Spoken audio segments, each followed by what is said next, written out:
Z mano je Taha, Sirijec, ki še vedno živi v Sloveniji. Ali si se kdaj v Sloveniji počutil nesprejetega? No, it didn't really happen like that I could really remember, but maybe sometimes for 5 minutes, and then when I get to know the person, it's already okay. So. Kako je bilo, da si se samo 5 minut počutil nesprejetega? Probably if I tell you the story, then...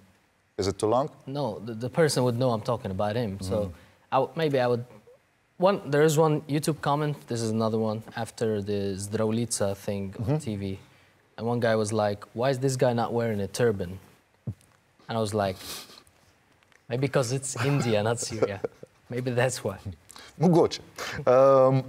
Omenil si Zdravljico. Na Prešernovi proslavi si ti zapel sedmo kitico in takrat je bilo ogromen enega razburjenja zaradi tvojega petja. Kaj se je zgodilo? After that event, there was like kind of a mixed reactions. I got a lot of support on one side, and on the other side, there's some people a bit angry because the national anthem was sang in Arabic language.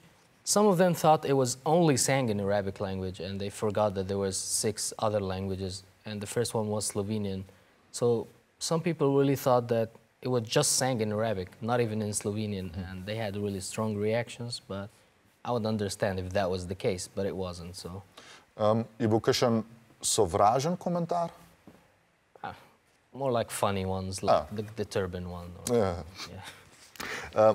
Kaj si pa ti misliš o Slovencih? You know, I love Slovenians. They're quite achieving people. You have like, I don't know, more than 40 Olympic medals, and you're 2 million people. Yeah. We're 22 million people. We have 1. It's a golden one, but... Mi jih imamo malo več, ampak... Okay. Kaj misliš z achieving people?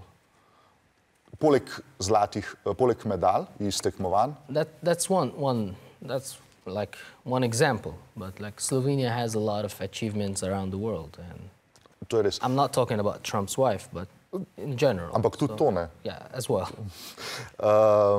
Ko so se pogovarjala, si tudi omenil, da smo Slovenci zelo podobni Nemcem. A lahko to mogoče razložiš? Yeah.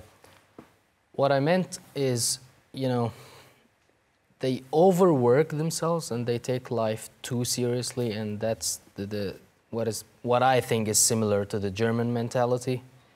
But sometimes I see that maybe that's something they forget about their Slovenian identity, which I like more than like the German style of living. That's what I meant by it. So.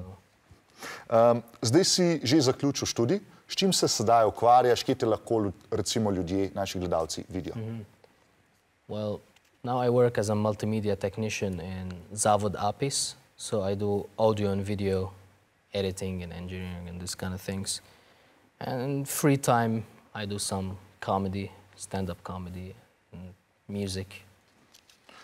Zdaj bomo tudi nekaj tega napisali v komentarje spodaj, oziroma v opisu spodaj boste našli, kaj ali vse dela, tako da si boste lahko pogledali tudi njegov stand-up in njegovo glasbeno ustvarjanje. Kako bi opisal svoje glasbeno ustvarjanje, musical genre? I do mostly ethno, but I used to do oriental metal, and I like to sing country as well, and I used to play blues, but mostly now I do ethnic music in different languages. Okay. Še zadnje vprašanje. Jaz bi letos rad potoval v Sirijo na dopust. A je varno? Do you like to die? Mislim, da bom samo enkrat imel to priložnost. Ne vem, se pravi... If you don't have problem with that, then some parts are very safe. Zato, ker od tam, kar ti prihajaš, je varno. The coastal city is safe, right? Yeah, I mean, if you go to Syria, you'll go mostly to the touristic places, which are now very safe. You would see some, maybe in the suburbs, some destruction, but if you wish to travel, there's one German guy on YouTube, I forgot the channel's name, and he posts vlogs from Syria now, like 2017, 18, and I was like... Še zmeraj je živ, ne? Yeah. Odlično, super, hvala lepa. Ali, to je bilo vse, če vas zanima ali v ustvarjanju, seveda v opisu tega videa dobite vse povezave. To je pa zaenkrat to. Se vidimo.